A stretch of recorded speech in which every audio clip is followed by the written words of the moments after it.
اللہ رب العزت کا یہ کلام الحمدللہ ہم لوگ سن رہے ہیں. مبارکباد کے مستحق ہے جو لوگ قرآن کریم کی اس تفسیر کو سن رہے ہیں اور قرآن کے اس پیغام کو اپنے کانوں سے سن رہے ہیں, دل کے اندر اس کو جگہ دے رہے ہیں. مبارکباد ہے. اللہ کا یہ پاکیزہ کلام, اللہ کی لاریب کتاب جو انسان کی بھلائی کے لیے اللہ رب العزت نے اتاری ہے. سورہ لقمان آپ حضرات سن رہے ہیں اور سورہ لقمان کی آیت نمبر 14 ہے اور 15 ہے. دو آیتیں آپ حضرات کے سامنے تلاوت ہے. آج کے سبق میں ارشاد فرمایا وَوَصَّيْنَا الْإِنسَانَ بِوَالِدَيْهِ, ہم نے انسان کو تاکید کر دی اس کے ماں باپ کے بارے میں.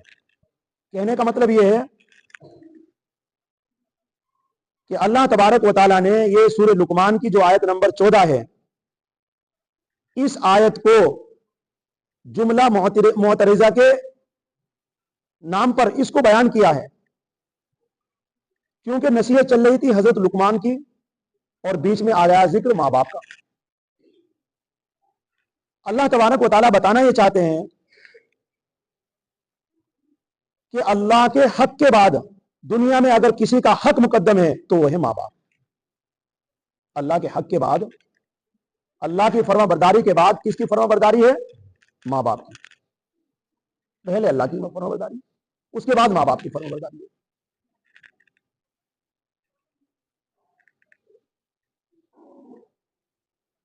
اور اللہ تبارک و تعالیٰ نے